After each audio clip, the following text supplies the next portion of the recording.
ಇತ್ತೀಚಿನ ಸಂಚಿಕೆಗಳನ್ನು ಜಾಹೀರಾತಿನ ಕಿರಿಕಿರಿ ಇಲ್ಲದೆ ನೋಡಿ.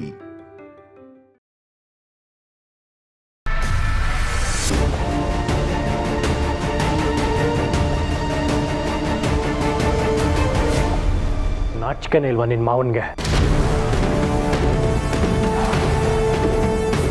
ಟೈಮ್ ಸರಿ ಇರಲಿಲ್ಲ. ಬಿಸ್ನೆಸ್ ಡೀಲ್ ಚೆನ್ನಾಗಿದೆ ಅಂತ ಆಸೆ ಪಡೋಷ್ಟರಲ್ಲೇ ಆ ನನ್ನ ಪಾರ್ಟ್ನರ್ಗೆ ಇವ್ರು ಜುಜ್ಬಿ ಕೆಫೆ ಹೋಗೋ ಆಸೆ. ಆ್ಯಂಡ್ ದಿಸ್ ಫೋಟೋಗ್ರಾಫ್ ನನಗೆ ಬೇಡದೇ ಇರೋ ಅನ್ವಾಂಟೆಡ್ ಮೂಮೆಂಟ್, ಬೇಡದೇ ಇರೋ ಸಂಬಂಧದ ಥರ. ಈ ಫೋಟೋ ವ್ಯಾಲ್ಯೂ ಈಗ ಗೊತ್ತಾಯ್ತಲ್ಲ. ಈ ಮನೆಯಲ್ಲಿ ನನಗೆ ಬೇಡದೇ ಇರೋ ವಿಷಯಗಳು ತುಂಬ ಇದೆ. ಯಾರು ಅದನ್ನು ಕೆದಕಬೇಡಿ. ಮನಸ್ಸಿನ ಹಾಗೆ ಮನೆಯೂ ಒಡೆದು ಹೋಗುತ್ತೆ.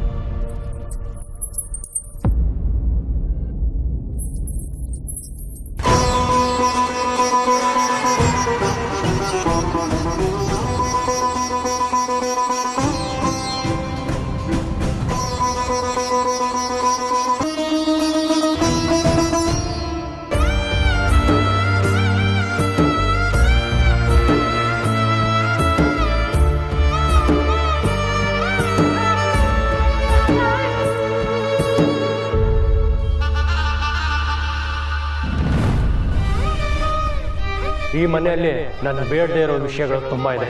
ಯಾರು ಅದನ್ನು ಕೆದಕಬೇಡಿ. ಗಾಜಷ್ಟೇ ಹೊಡೆದಿದ್ದ ಮಹೇಶ, ಫೋಟೋಕ್ಕೇನೂ ಆಗಿಲ್ಲ ಅಂತಾನೆ ಬೇಡದೇ ಇರೋದು ಈ ಮನೇಲಿ ಜಾಸ್ತಿ ಇದೆ ಅಂತ. ಆದರೆ ನಾನು ಫೋಟೋ ಹೊಡೆದಾಕಿದ ತಕ್ಷಣ ಸಂಬಂಧ ಮುರಿದೋಗುತ್ತಾ? ನನ್ನ ಮನಸ್ಸು ಗಟ್ಟಿ ಮಾಡ್ಕೊಂಡಿರ್ತೀನಿ, ಒಂದಲ್ಲ ಒಂದಿನ ಸಂಬಂಧ ಸರಿ ಹೋಗುತ್ತೆ ಅಂತ. ಜಗತ್ತಿಗೆ ನನ್ನ ನಗು ಗೊತ್ತು, ಆದರೆ ಹಿಂದಿನ ನೋವು ಗೊತ್ತಿರೋದು ನಿನಗೆ ಮಾತ್ರ. ಎಷ್ಟು ದೊಡ್ಡ ಗಾಯ ಆದರೂ ಕಾಲ ಅದನ್ನು ವಾಸಿ ಮಾಡುತ್ತೆ ಅಂತ ಹೇಳ್ತಾರೆ. ಆದರೆ ನನ್ನ ವಿಷಯದಲ್ಲಿ ಯಾಕೋ ಅದು ನಿಜನೇ ಆಗ್ತಿಲ್ಲ ಅನ್ನಿಸ್ತಿದೆ. ಮಗನ ಕಣ್ಣಲ್ಲಿ ಅಪರಾಧಿಯಾಗಿ ಗಿಲ್ಟಲ್ಲೇ ಜೀವನ ನಡೆಸೋದು ಯಾರಿಗೂ ಬೇಡ. ನನ್ನಿಂದ ಅವನಿಗಾಗಿರೋ ನಷ್ಟನ ನನ್ನ ಜೀವನದಲ್ಲೇ ಸರಿ ಮಾಡೋದಕ್ಕಾಗೋದಿಲ್ಲ.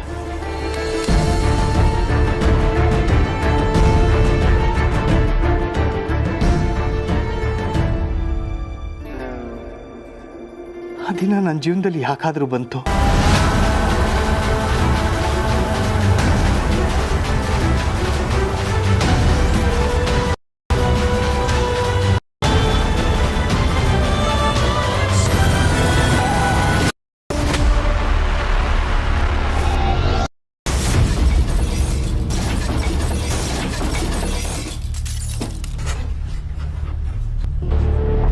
ಕಣ್ಣೆಲ್ಲ ಮಂಜಾಯಿತು. ಯಾರೋ ಕಿರ್ಸ್ತಿರೋ ಸದ್ದು.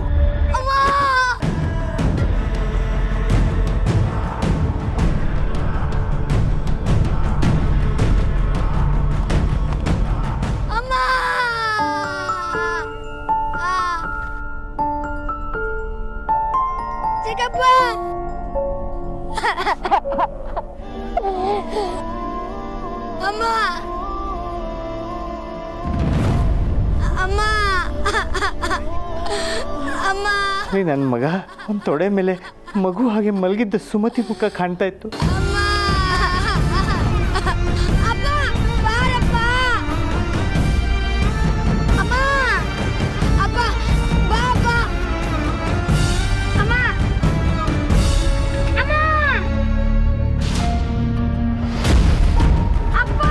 ಅವನಮ್ಮನ ಕೊಂದೋನು ನಾನೇ ಅನ್ನೋ ಕೋಪ ನನ್ನನ್ನೇ ದುರ್ಗುಟ್ಟಿ ನೋಡ್ತಿದ್ದ ಅವಿನಾಶ್ ಕಣ್ಣಲ್ಲಿತ್ತು.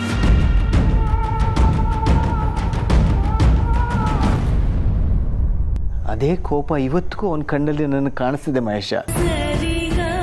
ಇನ್ನು ಯಾವತ್ತೂ ನನ್ನ ಕಣ್ಣು ಕಾಣಿಸ್ಬಾರ್ದು.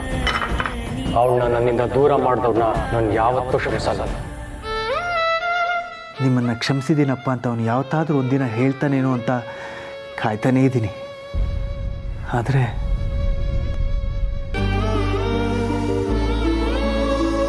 ಅವತ್ತು ಸುಮತಿ ಹೇಳಿದ ಮಾತು ಕೇಳಿದಿದ್ರೆ ಅವಳು ಉಳ್ಕೊಳ್ಳೋಳು. ಅವಳು ಸಾವಿಗೆ ನಿನ್ನ ಈ ಸ್ಥಿತಿಗೆ ನಾನೇ ಕಾರಣ ಆಗ್ಬಿಟ್ಟೆ. ನನಗೆ ಕ್ಷಮಿಸ್ಬಿಡು.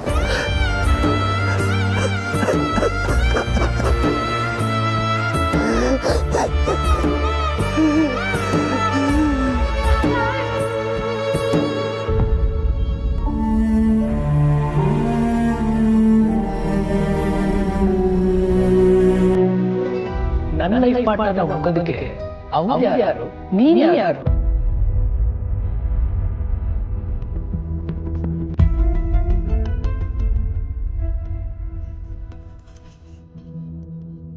ಕೆಲವೊಂದು ಸಲ ಜೀವನ ಬೇಸರ ಅನಿಸ್ಬಿಡುತ್ತೆ.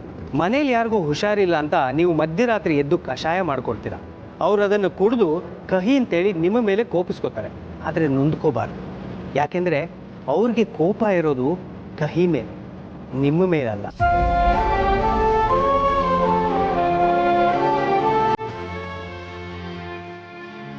ನಾನು ಯಾಕೆ ಇಷ್ಟೊಂದು ತಲೆ ಕೆಡಿಸ್ಕೊಂಡಿದ್ದೀನಿ? ಪ್ರಶ್ನೆ ಮಾಡಿದ ನನ್ನ ಮಗ ತಾನೆ. ಪ್ರಶ್ನೆ ಮಾಡೋ ಸಲಿಗೆ ಇದೆ, ಹಕ್ಕಿದೆ, ಅದಕ್ಕೆ ಮಾಡಿದ್ದಾನೆ. ಉತ್ತರ ಕೊಟ್ಟಾಯ್ತು.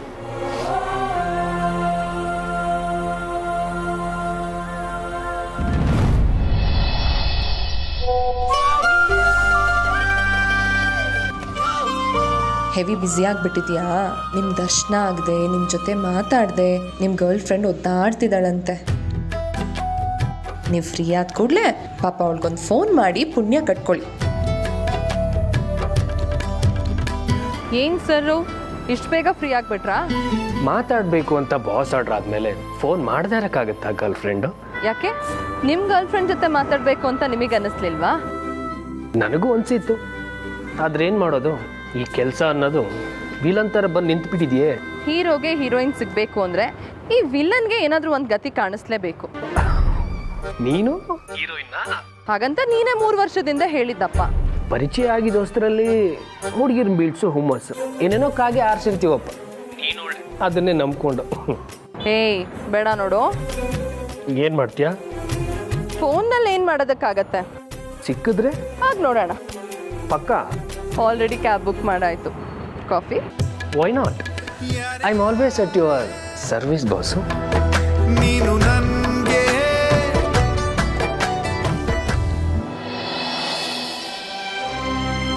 ಯಜಮಾನ್ರೆ,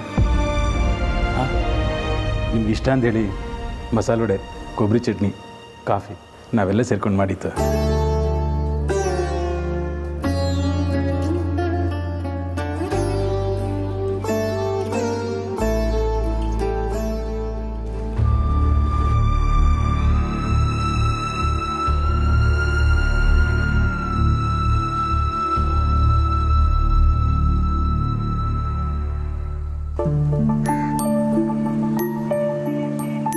ನನಗೆ ಮೋಸ ಮಾಡೋಕ್ಕೆ ನೋಡ್ತಾ ಇದ್ದೀರಾ?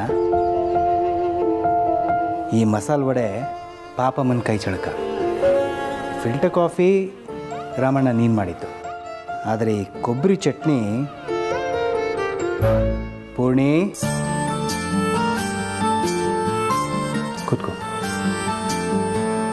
5 ತಿಂಗಳು ಬಸ್ರಿ ನೀನು. ಇದೆಲ್ಲ ಯಾಕಮ್ಮ ಮಾಡೋಕ್ಕೋದೆ? ಅದು ಮಾವ ನಿಮಗಿಷ್ಟ ಅಂತ. ಇದೆಲ್ಲ ಯಾರ ಪ್ಲ್ಯಾನ್ ಅಂತ ನನಗೆ ಗೊತ್ತು. ಪಾಪಮ್ಮ,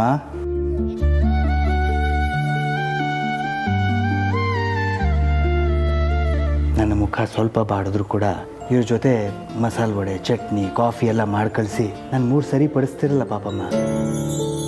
ಯಾವ ಋಣ? ಋಣ ನಮ್ಮ ಮೇಲಿದೆ ಅಯ್ಯ.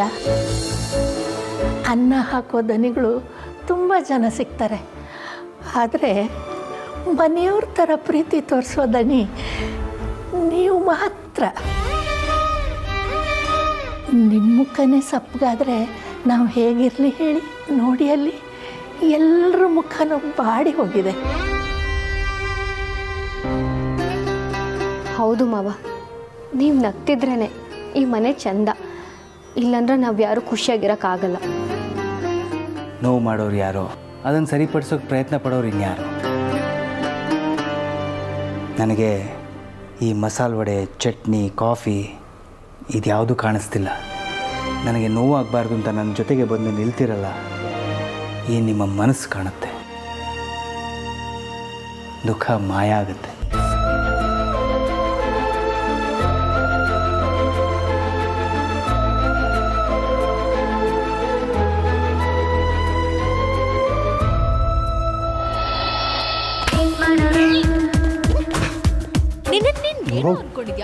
ಲವ್ ಸ್ಟೋರಿ ಏನೋ ಅವತ್ತು ಆಡಿಟೋರಿಯಂ ಅಲ್ಲಿ ನಿನ್ ಆಟಿಟ್ಯೂಡ್ ಇಷ್ಟ ಆಯ್ತು ಅಂತ ಮೀಟ್ ಮಾಡೋಣ ಅಂತ ಅಂದೆ.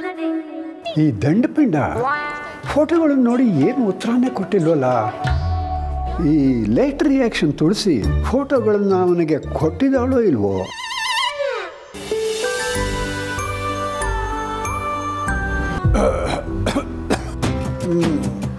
ಏನಿದು ಚಕ್ಲಿ ಒಳ್ಳೆ ಕೋಡ್ಬಳೆ ಥರ ಇದೆ. ಅದು ಕೋಡ್ಬಳೆನೆ. ನೆಗೆದಿತ್ತು. ಇಷ್ಟು ವರ್ಷ ಆಯಿತು ಸರಿಯಾಗಿ ಒಂದು ಕೋಡ್ಬಳೆ ಮಾಡಕ್ಕೆ ಬರೋಲ್ಲ.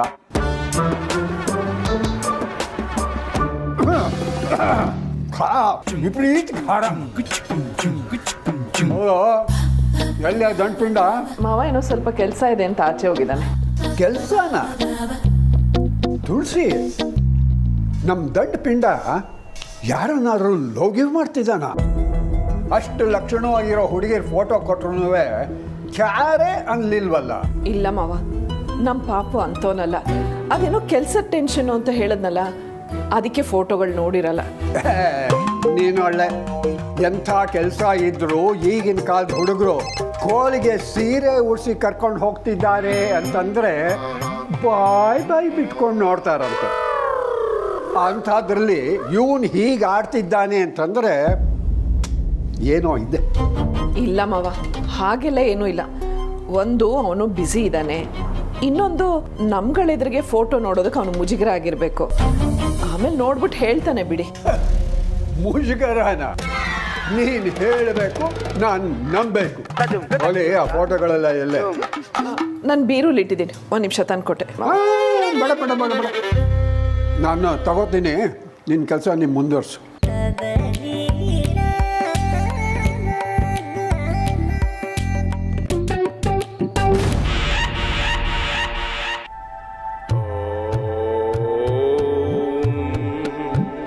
ಈ ದೇವ್ರು ಇರೋ ಬರೋ ಬ್ಯಾಡ್ ಲಕ್ ಎಲ್ಲ ನನ್ನಾಣಲ್ಲೇ ಬರ್ತಿದ್ದಾನೆ ಅನ್ಸುತ್ತೆ. ಕರ್ಮ, ಏನಾದ್ರೂ ಅರ್ಜೆಂಟ್ ಕೆಲಸ ಇದ್ದಾಗಲೇ ಕೈ ಕೊಡು ನೀನು.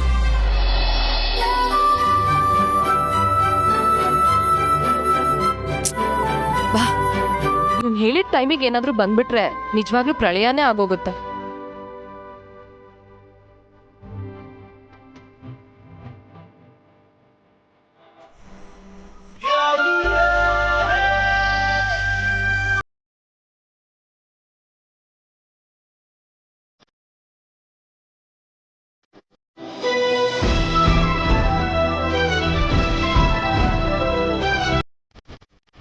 So what? ಸಾರಿ ಬಾಸ್, ಏನು ಮಾಡಲಿ, ನನ್ನ ಟೈಮ್ ಎಷ್ಟು ಖರಾಬಾಗಿ ಹೋಗ್ತಾ ಇದೆ ಅಂತಂದರೆ ಬರ್ತಾ ನನ್ನ ಗಾಡಿ ಪಂಚರ್ ಆಯಿತು. ತಿಂಗಳಲ್ಲಿ ನಿನ್ ಬೈಕು ಎಸರಿ ಪಂಕ್ಚರ್ ಆಗತ್ತೆ. ಪಂಕ್ಚರ್ ಹಾಕೋ ದುಡ್ಡಲ್ಲಿ ಹೊಸ ಬೈಕೆ ತಗೊಂಡ್ ಬಿಡ್ಬೋದಾಗಿತ್ತು. ಅಂದ್ರೇನು, ನಾ ಸುಳ್ಳು ಹೇಳ್ತಾ ಇದ್ದೀನಂತನಾ? ಅದು ನಿನ್ಗೆ ಗೊತ್ತಿರ್ಬೇಕು. ಬಾಸು, ನಿನ್ ಮೇಲಾಣೆ ಗಾಡಿ ಪಂಚರ್ ಆಗಿತ್ತು, ನನ್ನ ನಂಬಲ್ವಾ? ನೀನ್ ಆಡೋದ್ ನೋಡಿದ್ರೆ ಆಮೇಲೆ ಇಷ್ಟು ಸಾಫ್ಟ್ ಆಗಿರೋ ಹುಡುಗಂಗೆ ಇಂಥ ಗಯಾಳಿ ಹುಡುಗಿ ಸಿಕ್ಬಿಟ್ಟಿದಾಳಲ್ಲಪ್ಪ ಅಂತ ಅನ್ಕೊಂಡ್ಬಿಡ್ತಾರೆ. ಅದೇ ಸತ್ಯ ತಾನೇ? ಸಾರಿ ನಿಮ್ಗಲ್ಲ. ನೀವಿಬ್ರು ಫ್ರೀ ಆಗಿದ್ರೆ ಆರ್ಡರ್ ಹೇಳ್ಬೋದಾ madam? Filter coffee, 2 filter coffee. Office ಹೇಗಿತ್ತು? ಆ ತಲೆನೋವು ಬಂದಿದ್ದ ಅಂತ ಹೇಳ್ತಿದ್ದೆ. ಅಪ್ಪ ಮಾಡಿರೋ ದುಡ್ಡು, ಇವನೊಬ್ಬ ಚೈಲ್ಡ್ ನನ್ ಮಗ, ಏನ್ ಇವನೇ ಬಾಸ್ ಅನ್ನೋ ತರ ಓಡಾಡ್ತಾ ಇರ್ತಾನೆ. ನೋಡ್ತಾ ಇರ, ಒಂದಲ್ಲ ಒಂದಿನ ಅವನಿಗೆ ಸರಿಯಾಗಿ ವಾಪಸ್ ಕೊಡ್ತೀನಿ. ವಾಪಸ್ ಕೊಡೋದ್ ದೊಡ್ಡದಲ್ಲ ಸಮರ್ಥ. ಅವನಿನ್ ಯಾವತ್ತೂ ನಿನ್ಗೆ ಅವಮಾನ ಮಾಡಬಾರ್ದು. ಅವನ್ಗೆ ಹಾಗ ಅನ್ನಿಸ್ಬೇಕು. ಅದು ನಿನ್ ನಿಜವಾದ ಗೆಲುವು. ಅದಕ್ಕೆ ಹೇಳೋದು, ನೀನ್ ಯಾವಾಗ್ಲೂ ನನ್ ಜೊತೆನೇ ಇರ್ಬೇಕು ಅಂತ. ನನಗೇನು ನಿನ್ ಜೊತೆ ಇರೋದಕ್ಕೆ ಇಷ್ಟಾನೆ, ಆದ್ರೆ ಮದ್ವೆ ಮಾತುಕತೆನ ನೀನೇ ಮುಂದುವರಿಸ್ತಿಲ್ಲ. ಇನ್ನಿರೋದು 2 ಹೆಜ್ಜೆ. 7 ಹೆಜ್ಜೆ. ಇದಕ್ಕೆ ಸಪ್ತಪದಿ ಅಂತಾರೆ. ನೀನ್ ಹೇಳೋದು ಕರೆಕ್ಟ್. ಮೊದಲನೇ ಹೆಜ್ಜೆ ಅಮ್ಮನ ಹತ್ರ ನಮ್ಮ ವಿಷಯ ಹೇಳೋದು. ಸೂಪರ್. 2ನೇ ಹೆಜ್ಜೆ ನಂದು ನಿಂದು ಮದುವೆ ಆಗದು. ಅಬ್ಬಬ್ಬಾ, ಕೇಳಕ್ಕೆ ಎಷ್ಟು ಚೆನ್ನಾಗಿದೆ ಅಲ್ಲ? ಮೂರನೇದು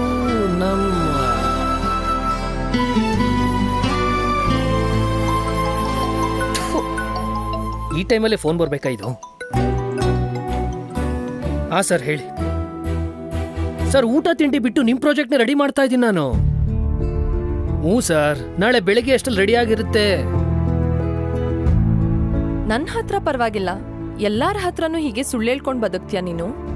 ಬಾಸು, ನಾ ಸುಮ್ನೆ ಸುಳ್ಳು ಹೇಳಲ್ಲ. ನಾ ಸುಳ್ಳು ಹೇಳೋದಕ್ಕೂ ಒಂದು ಕಾರಣ ಇರುತ್ತೆ. ನೀನ್ ಹೇಳಿದ್ದಿನ ನಿಜ ಅನ್ಕೊಂಡಿರ್ತಾರಲ್ಲ, ಅವ್ರ ಗತಿ ಏನು? ನಾ ಸುಳ್ಳು ಹೇಳೋದ್ರಿಂದ ಯಾರು ಸತ್ತು ಹೋಗಲ್ಲ ಬಾಸು. ಎಷ್ಟು ಸುಲಭವಾಗಿ ಹೇಳ್ತೀಯ ಅಲ್ವಾ? ನಿನಗ್ ಪ್ರಾಬ್ಲಮ್ ಆಗ್ಬಾರ್ದು ಅಂತ 1 hour ಮುಂಚೆನೆ ಮನೆಯಿಂದ ಹೊರಟು ಇಲ್ಲಿ ಬಂದು ಕಾಯ್ಕೊಂಡು ಕೂತಿರ್ತೀನಿ. ಫಸ್ಟ್ ಆಫ್ ಆಲ್ ಬರದೇ ಲೇಟು, ಅದ್ರ ಮೇಲೆ ಬೈಕ್ ಪಂಚರ್ ಆಗೋಯ್ತು ಅಂತ ಸುಳ್ಳಿನ ನೆಪ ಬೇರೆ. ಹೌದು, ನಾನು ಹಾಗೆ.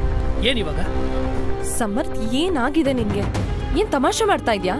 ಕೂತ್ಕೋ ಸಮರ್ಥ್. ಹೌದು, ನಾನ್ ತಮಾಷೆ ಮಾಡ್ತಾ ಇದ್ದೀನಿ. ಯಾಕೆ ಹೇಳು? ನಾ ಜೋಕರ್ ಅಲ್ವಾ? ಮನೆಯಲ್ಲಿ ಆ ತಾತನ್ ಕಾಟ, ಆಫೀಸ್ಗೆ ಹೋದ್ರೆ ಆ ನನ್ ಮಗನ್ ಕಾಟ, ಇಲ್ಲಿ ನಿನ್ನ ಹತ್ರ ನೆಮ್ಮದಿ ಸಿಗುತ್ತೆ ಅಂತ ಬಂದ್ರೆ ನಿಂದೆ ದೊಡ್ಡ ಕಾಟ.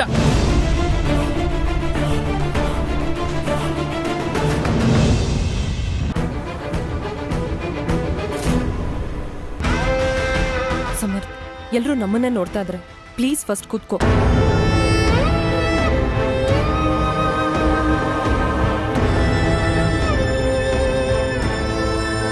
ನೀನ್ ಮಾಡಿದ್ದನ್ನ ಹೇಳಿದ್ರೆ ಯಾಕೆ ಇಷ್ಟು ಇರಿಟೇಟ್ ಆಗ್ತಾ ಇದ್ಯಾ?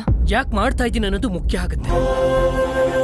ಆಫೀಸಲ್ಲಿ ಅಷ್ಟು ಕೆಲಸ ಇದ್ರು ಇಲ್ಲಿ ಬಂದು ನಿನ್ ಮುಂದೆ ಕೂತು ಈ ತರ ಅನ್ಸ್ಕೊಳ್ಳೋದಕ್ಕೆ ನಾನು ಅಲ್ಲಿ ಸುಳ್ಳು ಹೇಳ್ಬೇಕು. ನನಗೂ 1000 ಕೆಲಸ ಇರುತ್ತೆ, ಅದ್ರ ನಡುವೆ ನಿನ್ನ ಮೀಟ್ ಮಾಡ್ಬೇಕು ಅನ್ನೋ ರೂಲ್ಸ್ ಬೇರೆ. ಇಷ್ಟೆಲ್ಲ ಕೆಲಸದ ನಡುವೆ ನಿನ್ನ ನೋಡಕ್ ಬಂದ್ರು ಯಾಕೆ ಲೇಟ್ ಆಗಿ ಬಂದೆ ಅನ್ನೋ ಕೊಂಕು ಮಾತು ಬೇರೆ.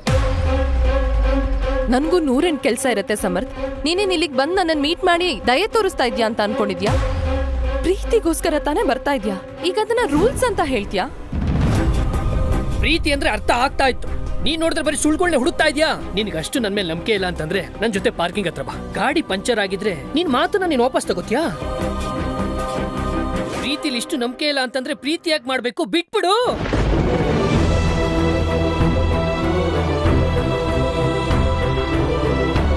ಯಾಕೆ ಸಮರ್ಥ್ ಇಷ್ಟೊಂದು ಓವರ್ ಆಗಿ ರಿಯಾಕ್ಟ್ ಮಾಡ್ತಾ ಇದ್ಯಾ?